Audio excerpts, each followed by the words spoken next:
Okay, well, welcome everyone. Thank you so much for attending our Recipients Ask Me Anything webinar, and congratulations again on receiving your Gilman Scholarship for your study abroad or intern experience. Um, the Benjamin A. Gilman International Scholarship Program is a program of the U.S. Department of State with funding provided by the U.S. government and supported in its implementation by the Institute of International Education. My name is Maya, and I'm a Gilman Regional Advisor, and I'm joined by my colleague Samantha. Today, we will share a quick overview of next steps and requirements. After our short presentation, we will begin answering your questions.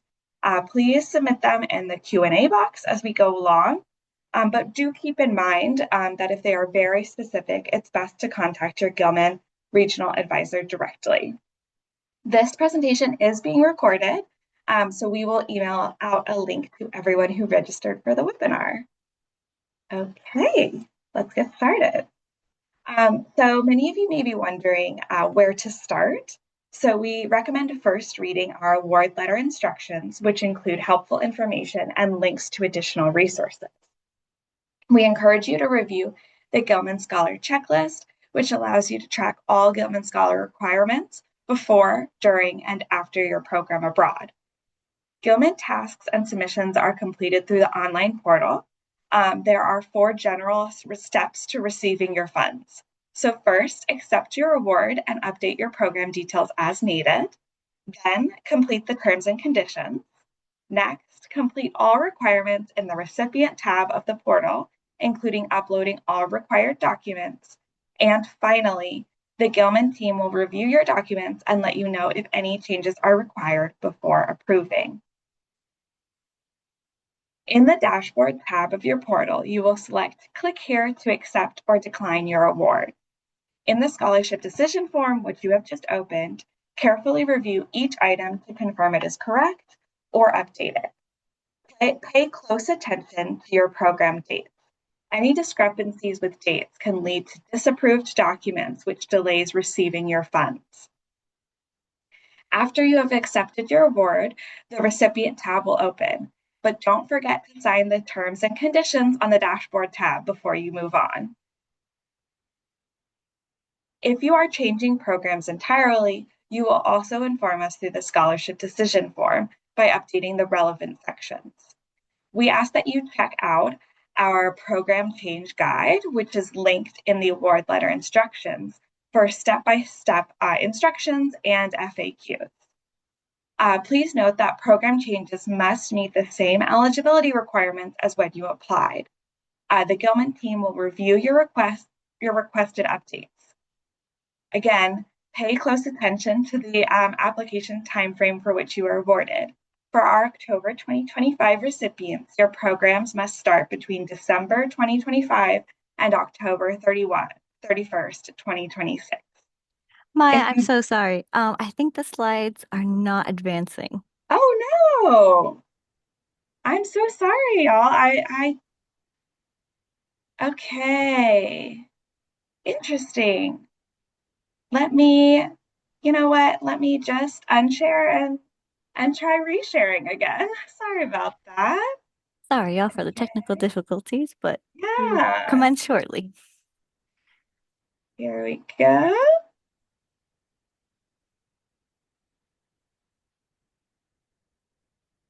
So, Samantha, do you see the slides changing? I do not see the slides changing. Oh no. How about now? I see them, yes, I see them changing Oh, with your clicker at least. It's not full screen, but oh I can no. still Okay. we can still see it as you click. Okay. Sorry about that. We'll just do not full screen in the meantime. Are we on I think we're on the kind of the changing programs one, yes. okay, perfect. Sorry about that. Um, okay, so as I was saying, we ask that you pay close attention to the application cycle, the time frame for which you were awarded. For our October 2025 recipients, their programs must start between December 2025 and October 31st, 2026. If you don't have a new program yet but are looking, you can still accept your award and edit your program details later. After you accept your award, in the dashboard tab, you will see a scholarship decision form. Um, and that is where you will be able to edit your program details by clicking on View/Edit Decision Confirmation. Okay, the resources slide. Hope you all can see it. The Gilman program is currently awarding our new October 2025 Gilman Scholarship recipients, so we are receiving a very high volume of inquiries from students nationwide. We encourage you to review all the resources we have for you prior to contacting the Gilman program for assistance. Many of these are in your Gilman portal, but we also want to make sure that you check out the recipient section of the Gilman Scholarship website. In particular, we recommend reviewing the award guidelines page, where you will find detailed instructions and videos on your required documents, the receiving your scholarship page for information about payments and Zelle, and the recipient's FAQ page for answers to common questions. One more reminder before we get started on your questions, so please be dropping them in the Q&A chat, Q&A box.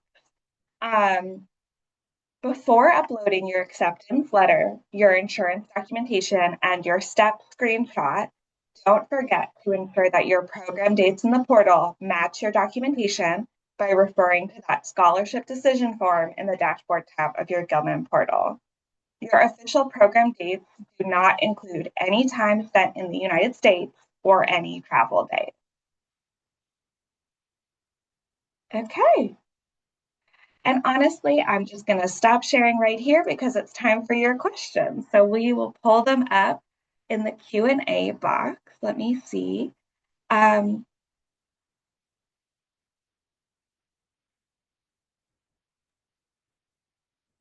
Here I we go. know, yeah, Okay, so none quite yet. I know there was one from just for the general audience. If how do you know if you've accepted your scholarship? So like Maya was saying before, you can log into your Gilman Scholar portal and you'll see in the home page or the dashboard, what we call it, if you have or have not accepted your scholarship, it will be in like a red color if you have not accepted your scholarship. And we do recommend that you do accept it sooner than later. We can always work together if something happens and you need to decline for whatever reason. But it is better to accept the sooner the better that you can. Thanks, Samantha. So one of the questions we have here is how are we to receive our payments? Will you need their bank info or just a phone number? So this is a great question. After you've accepted your Gilman scholarship, the recipient tab will open. In the recipient tab, there's a payments tile. If you're able to receive funds via Zelle, then you will select yes to being able to receive funds via Zelle and reconfirm your email address. We cannot send Zelle funds via a phone number. It must be an email address. You'll also want to make sure to contact your bank to confirm that your Zelle is set up correctly and that there are no daily transfer limits for inbound funds. If your if your bank does not work with Zelle, that's fine. You can switch to a direct deposit option. You will do this also in the payments tile. You'll have to fill out the form and then also upload a bank verification document. This can be a voided check, or we have a letter from your bank, and we have a example letter that they can fill out as well. I am noticing someone raising their hand. We're not actually using that function right now, so please go ahead and ask your question in the Q&A box.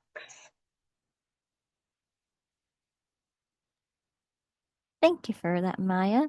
The next question that we have here is someone asked if can we ask questions about Gilman scholarships that are for particular countries?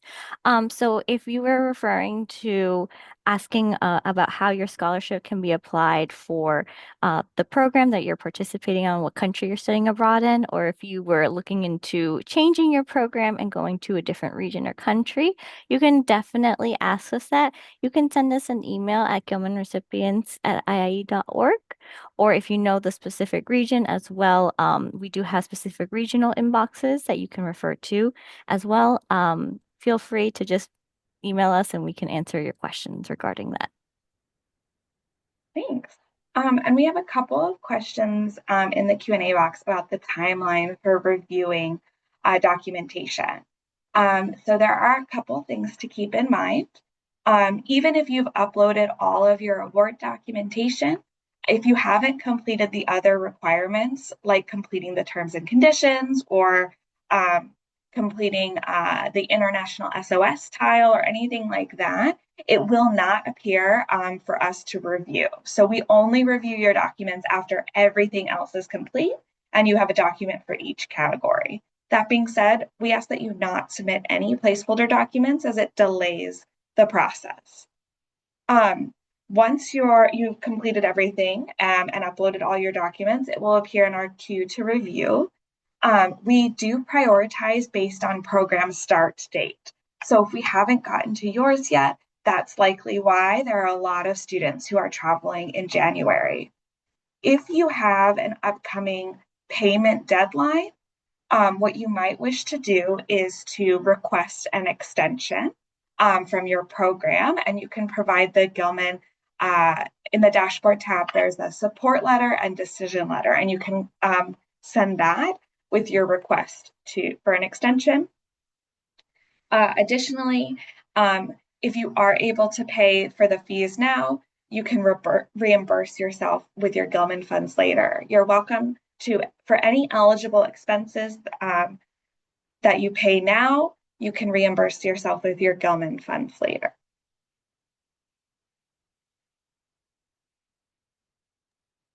Thank you, Maya. I'll take the next question. One was, could you elaborate more about the required project we complete when we get back? So that is the follow-on service project that all Gilman scholars are required to complete when they come back. Usually the due date is 6 months after you return back to the US. And so typically that project is what you had outlined when you first applied to the Gilman Scholarship program. And if you have specific questions regarding revising that project, extensions, or anything like that, feel free to email your respected revisor and we can walk you through the steps and help you get that situated. Perfect. We have a couple questions coming in about award documentation. So one is about an official transcript. So official transcripts are required for all Gilman scholars. If you don't know how to order one, go to your home institution's registrar's website and find out on their website how to order an official transcript. In many cases, we can accept official electronic ones that you have emailed to your personal email address and then upload yourself. But yes, the registrar at your home institution is the place to go. And we have another question about health insurance and the different coverage requirements. So yes, all international health insurance has to include three coverage types: accident and sickness, emergency medical evacuation, and repatriation of remains. If you have international health insurance through your program, which is very common, but you do not yet have documentation with your name, the coverage dates, or all the coverage information, you can request an insurance letter from your study abroad advisor. We have an advisor template. It's linked in that document collection tile, so you can include that in your request to your study abroad advisor.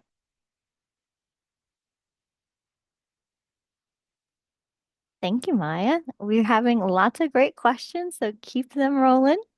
Um, there's one question that asks, what is the deadline to accept or deny?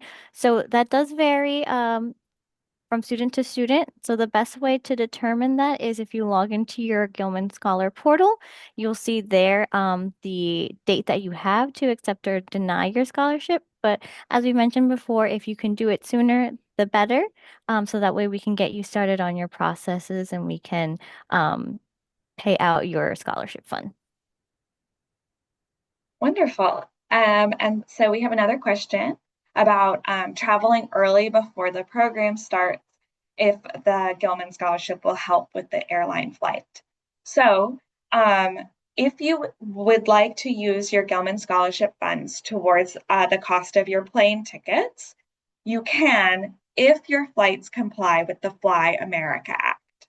We have a whole tile of this in your Gilman recipient portal. Um, and as well as a link to the guide. But just to do a quick overview, flights comply with the Fly America Act three ways. One is you book your flights using a US flag carrier, which is an airline owned by an American company. Examples of these are Delta, American Airlines, and United Airlines. That's not the whole list, that's just a few examples. A second option is you book your flights using code sharing. So many US airlines have agreements with foreign air carriers, and code sharing occurs when two or more airlines code the same flight as if it was their own. So you can comply with the Fly America Act if the US flag carrier's designation code is present on your plane ticket or the boarding pass. But it cannot be the foreign air carrier. That one's a little bit more complicated, but basically look at your plane ticket or your receipt and see what the flight number is. If it's like AA for American Airlines, then that would be compliant. But if it's a foreign air carrier's designation, it would not be. And then the third is there's a few open skies agreements.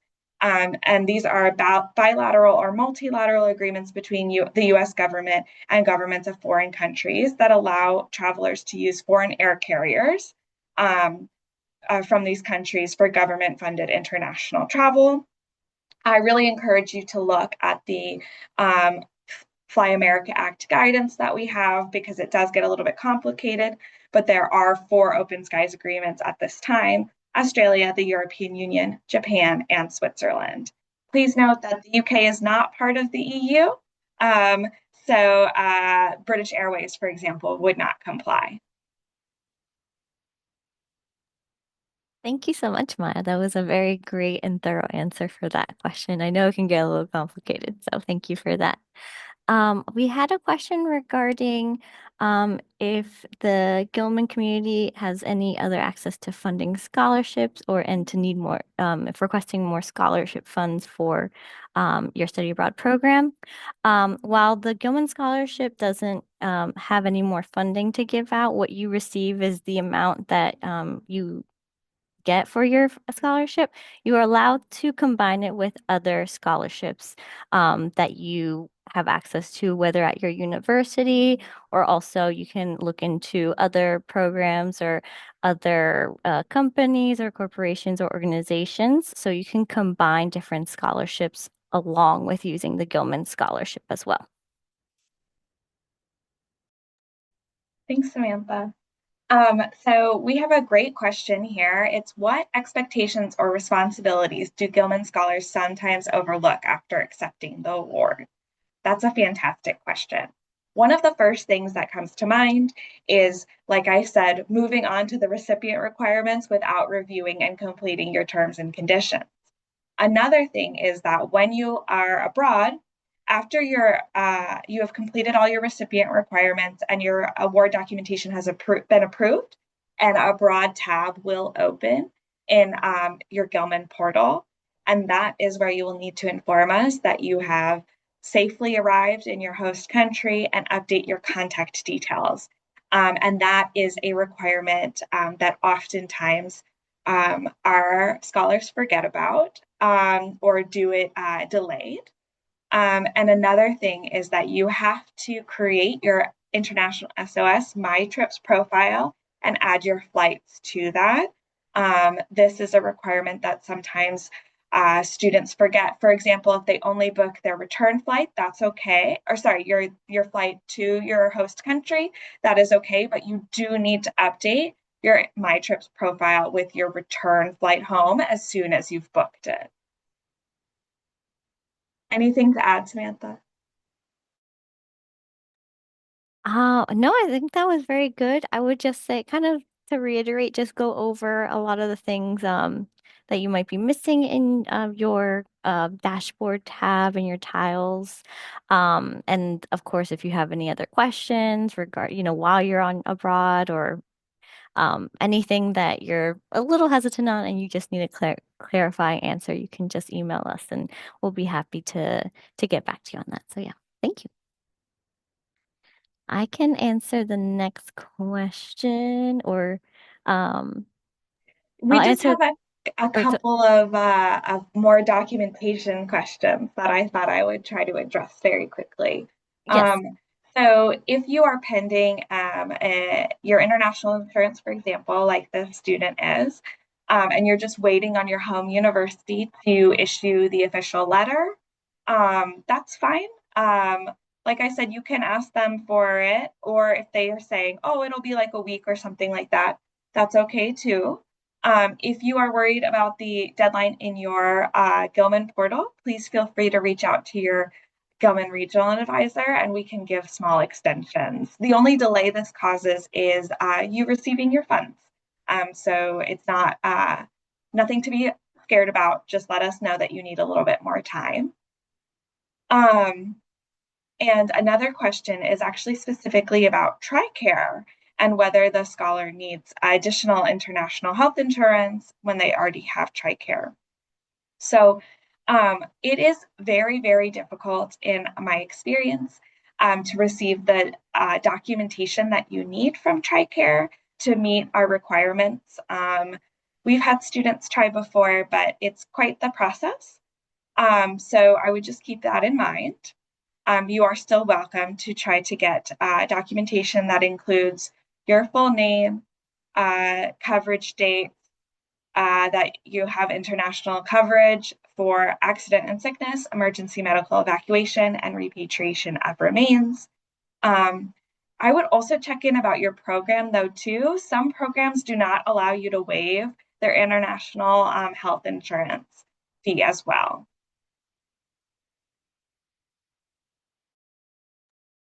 Thank you, Maya.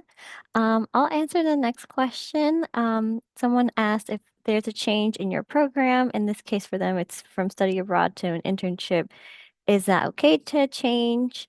That is definitely okay. That would be a program change request. And you can do so in your Gilman Scholar portal.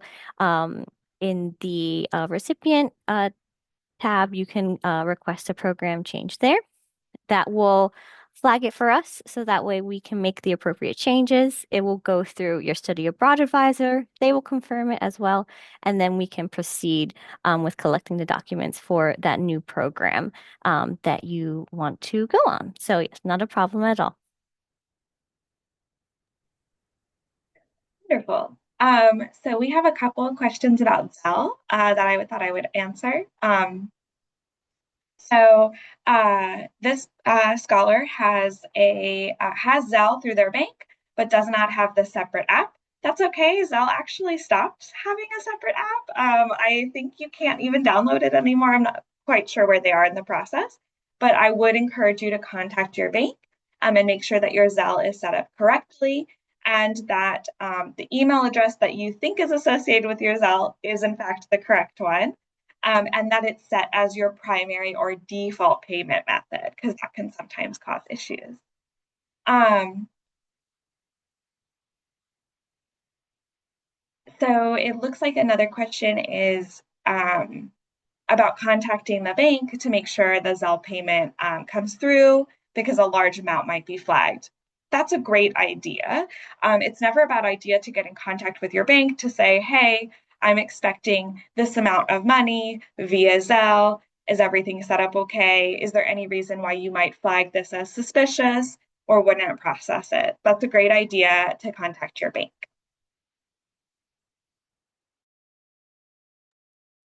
Thank you, Maya.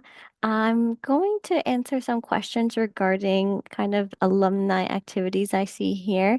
Um, some people were asking about how they can extend their Gilman experience if they're looking to, go to graduate programs, fellowships, or how to expand their network after they come back from their program. That is a great question.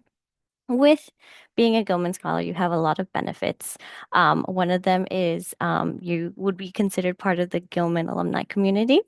And we have a specific networking page for all Gilman students where you can connect with past Gilman recipients. Lots of them do a great job staying connected with the community. So they'll post in that forum um, new internship opportunities, job opportunities, new program opportunities. So it's a great way to connect with past Gilman alumni.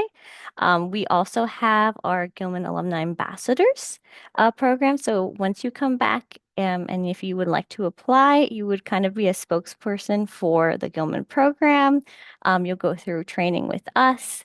One portion is that you'll get to advocate on the Hill, so you can meet with senators and congressional people and talk about your experience with the Gilman program and how it's beneficial to American students. So definitely lots of great ways. Of course, there'll be also opportunities for you to explore if you want to go into different awards for graduate programs. I know Boren is also lots of students from Gilman will go into that, Fulbright as well. So there's definitely a lot of opportunities that you can take advantage of. The best way would be through that Gilman Scholar networking um, forum that we have, and you'll get more information once you come back from your program. There'll be like a little alumni tab where you can sign up for them. But yeah, great questions.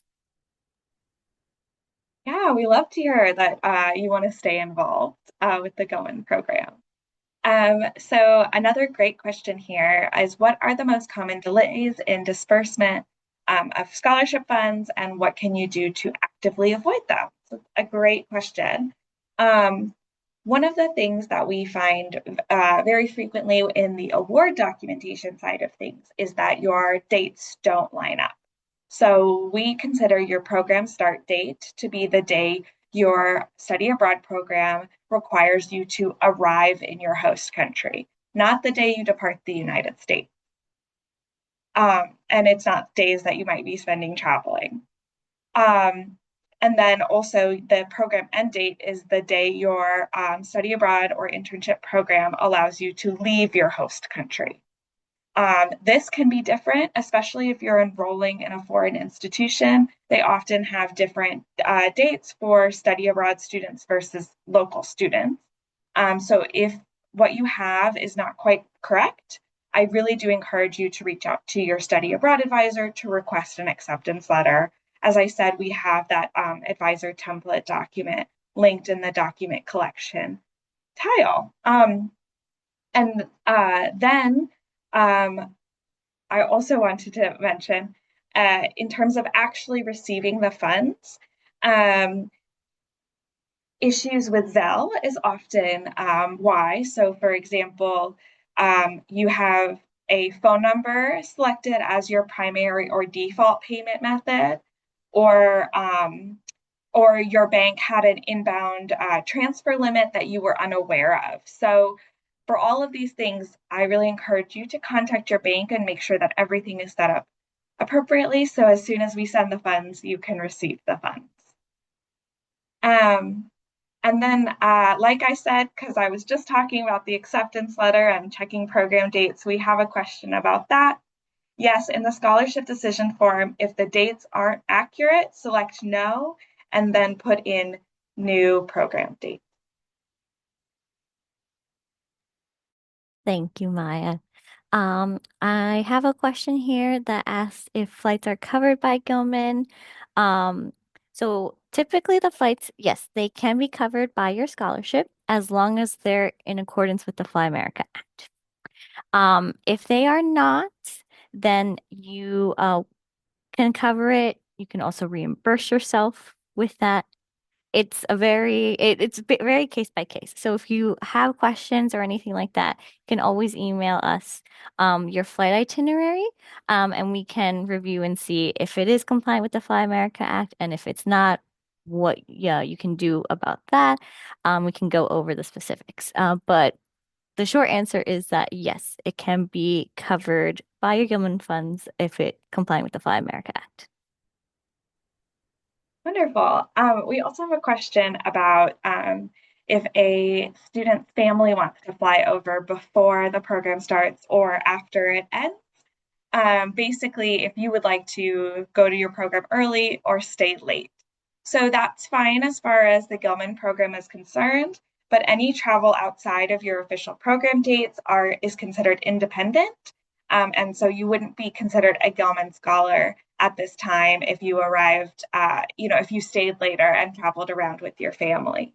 And because it would be an independent travel, you would not be able to use your Gilman funds towards any expenses incurred for your independent personal travel. But yeah, should also check with your program, um, your study abroad advisor, and your visa just to make sure that you're in compliance with everything. Thank you, Maya. I'm going to answer a question here regarding that they decided to extend their stay, and instead of doing the semester program, they wanted to go for the entire year, and they were awarded a specific amount. They're asking if that amount's going to be split between the two semesters, so or is it all going to be awarded once or separate? So you receive your Gilman scholarship in a lump sum. So let's say your amount was $3,000, you'll be receiving that $3,000 once you have submitted your documentations and they were approved by our staff. Um, with that being said, uh, you will still receive the same amount. Just because you're going longer doesn't mean that it gets extended. The amount that you received when you were notified of your award is the amount that you will continue to receive. Um, the continuing question with that is also um, if you can reapply for the Gilman Scholarship while studying abroad. So once you receive the Gilman Scholarship, you cannot apply for it again. It's once you've gotten it, it's a one-time thing. This is just so that way it gives other students the opportunity to also become Gilman Scholars and have the chance to also study abroad as well. So yes, but thank you for that question. Thanks, Samantha. So we have a question here that's about so as a recipient of the scholarship, are we required to provide updates while we are abroad? And then also asking about the required obligations when they come back. So this is a great question. So um, as I said, after you've completed all your recipient requirements and we've approved your award documentation, an abroad tab is going to appear. In that tab, there are a few required tiles and a few optional ones. The required ones include confirming your arrival and updating your contact details. And then we also have a tile there for any independent travel. So letting us know, for example, if you are extending your stay abroad or traveling for the weekend to a neighboring country. This is all for the purposes of emergency management in case anything happens where you are or where you're traveling to, so we can get in touch and confirm that you are okay. That is another requirement of the Gilman program. If there's an incident abroad and we reach out to you, we're first going to do that via email. Please, as soon as you are able, respond and let us know that you are safe or that you need anything. Finally, there are required steps after your program ends. Once your program is over, an alumni tab is going to appear.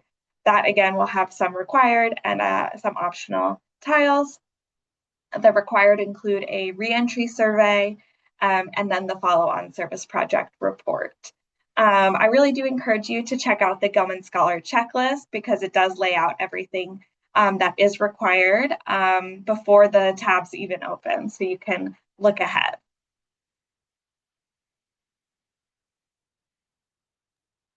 Thank you, Maya. And on the note of the follow-on service project, there's a question here that someone is planning a few scholarship writing workshops at her campus before their trip.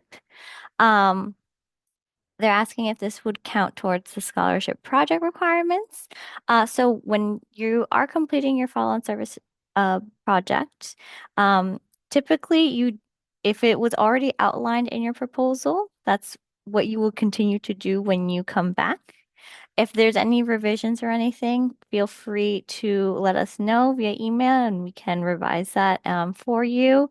Um, but you can add that event that you're doing into the project. We just ask that you do it after you come back from your study abroad. So that way it can also go into what you already had planned in your proposal. Wonderful. So we have a question that's specific to one of the partner scholarships, the DAAD one. I would really encourage you to reach out to your Gilman Regional Advisor, Stephanie, as she's our expert on all things DAAD, and she'll be able to assist you through the process. We also just very quickly have a question about transcripts. So when we're reviewing official transcripts, we're looking for the most recently completed term and or in progress term. So if your transcript from fall 2025 doesn't yet have your fall 25 grades on it, that's okay. You can still order it now and submit it.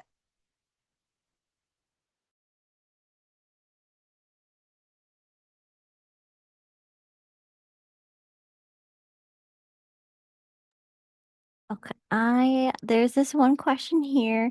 Um, so the student is going to um their first meeting about study abroad. And it looks like you are going to learn about your home and away advisor's contact information.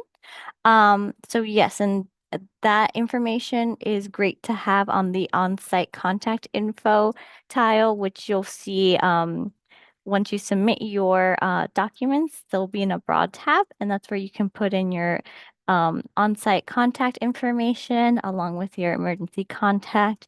It is important to have this updated in an event that there's an emergency and we do need to contact you. And if you're not answering, we will go to those contacts so that way we can make sure that you're safe and sound and you don't need any assistance from the program. So definitely make sure to update that, especially also if you know that maybe the new contact person is someone different now while you're away.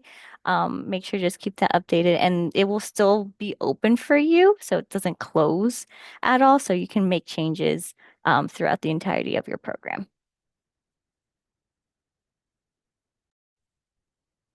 Wonderful. We have a few more questions. So I'm actually going to just very quickly reshare my screen so I can give a bit more information. Hopefully it works this time. Just one moment.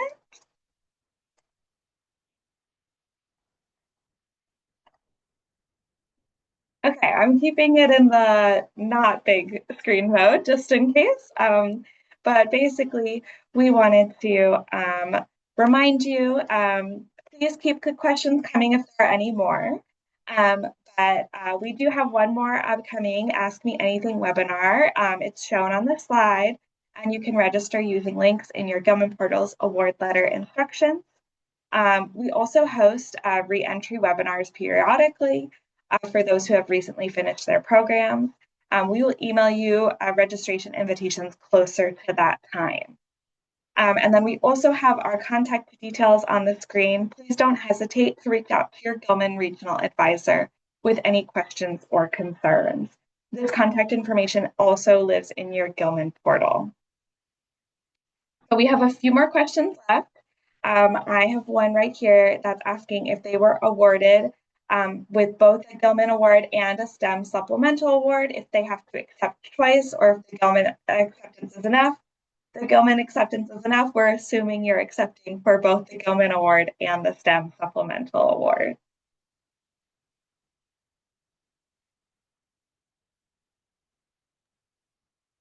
I can answer the next question of my admission letter of acceptance for my home university. Does not specifically mention the dates that I'm traveling. Is it okay to include the course name and term, spring 2026?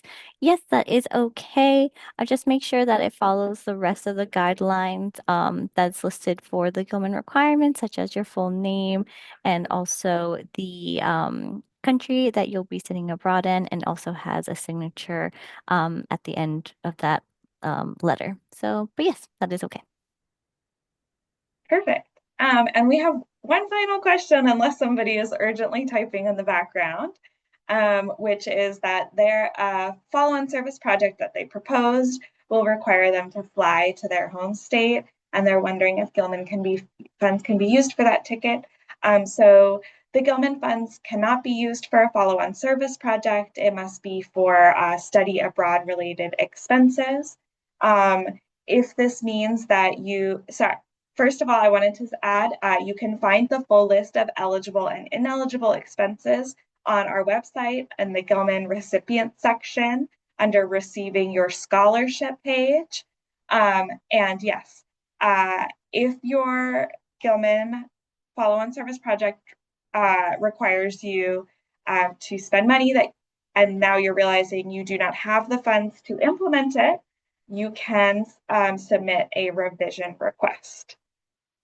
And that looks to be everything. So thank you all so much for attending this webinar. I know it was a little bit uh, of an adventure with Zoom, but we really do appreciate it. And again, any questions or concerns, please don't hesitate to reach out.